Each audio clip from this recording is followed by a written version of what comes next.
Fat loss ಮಾಡೋ ಟೈಮಲ್ಲಿ walking ಬೆಟರಾ ಅಥವಾ ಜಾಗಿಂಗ್ ಬೆಟರಾ, ಯಾವ ಏಜಲ್ಲಿ ಜಾಗಿಂಗ್ ಇಂದ ವಾಕಿಂಗ್ ಸ್ವಿಚ್ ಮಾಡಬೇಕು, ಯಾವ ಕಂಡೀಷನ್ಸ್ ಅಲ್ಲಿ ಅಂತ ಹೇಳೋದಾದ್ರೆ ಸೈನ್ಸ್ ಹೇಳೋ ಪ್ರಕಾರ ಜಾಗಿಂಗ್ಗೆ ಬೆಟರು. ಬಿಕಾಸ್ ಕಡಿಮೆ ಅಮೌಂಟ್ ಆಫ್ ಟೈಮಲ್ಲಿ ಜಾಸ್ತಿ ಕ್ಯಾಲರೀಸ್ನ ಬರ್ನ್ ಮಾಡುತ್ತೆ.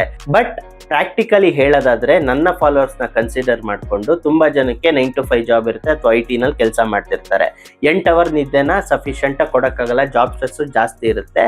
ಸೊ ಇಂಥವ್ರು 7 ಅವರ್ಸ್ ನಿದ್ದೆ ಮಾಡಿ ಎಕ್ಸೆಸಿವ್ ಆಗಿ ಜಾಗಿಂಗ್ ಅಥವಾ ರನ್ನಿಂಗ್ ಮಾಡಿದ್ರೆ ಸ್ಟ್ರೆಸ್ ತುಂಬಾ ಬಾಡಿನಲ್ಲಿ ಬಿಲ್ಡ್ ಆಗಿ ರಿಕವರಿನೇ ಆಗಲ್ಲ. ಸೊ ಫ್ಯಾಟ್ ಲಾಸ್ ಆಗಲ್ಲ.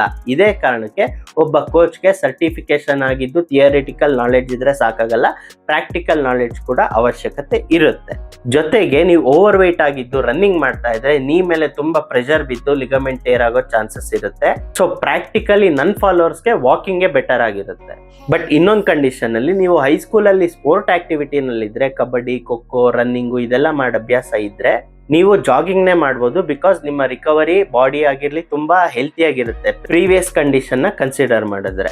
ಅಗೈನ್ ಮಸಲ್ ಬೇಗ ರಿಕವರ್ ಆಗುತ್ತೆ, ಜಾಯಿಂಟ್ ಬೇಗ ರಿಕವರ್ ಆಗಲ್ಲ. ನಮ್ಮ ಫಾಲೋವರ್ ಒಬ್ರು ಮ್ಯಾರಥಾನ್ಗೋ ಅಥವಾ ಪೊಲೀಸ್ ಟ್ರೈನಿಂಗೋ ತುಂಬಾ ರನ್ ಮಾಡಿ ಸೆಲೆಕ್ಟ್ ಆಗಬೇಕು ಅಂತ ಟ್ರೈ ಮಾಡಿ ಲಿಗಮೆಂಟ್ ಟೇರ್ ಆಗಿ ಸರ್ಜರಿ ಮಾಡಿಸಿ ಲೈಫ್ ಲಾಂಗ್ ಆ ಸ್ಟ್ರಗಲ್ ನ ಫೇಸ್ ಮಾಡೋ ಪರಿಸ್ಥಿತಿ ಬಂದಿದೆ. ಸೊ ಪ್ರತಿಯೊಬ್ಬರ ಕಂಡೀಷನ್ ಅಲ್ಲೂ ಯಾವ ವರ್ಕೌಟ್ ಮಾಡಬೇಕು ಅನ್ನೋದು ಡಿಪೆಂಡ್ ಆಗುತ್ತೆ. ಇಂಟ್ರೆಸ್ಟ್ ಇರೋರು ನಮಗೆ ವಾಟ್ಸ್ಆಪ್ ಅಲ್ಲಿ ಮೆಸೇಜ್ ಮಾಡಿ ಆನ್ಲೈನ್ ಕೋಚಿಂಗ್ ಜಾಯಿನ್ ಆದ್ರೆ ಯಾವ ರೀತಿ ಟ್ರೈನಿಂಗ್ ಮಾಡಬೇಕು, ಡಯಟ್ ಮಾಡಬೇಕು ಅನ್ನೋದನ್ನ ನಾವೇ ನಿಮಗೆ ಹೇಳ್ಕೊಡ್ತೀವಿ.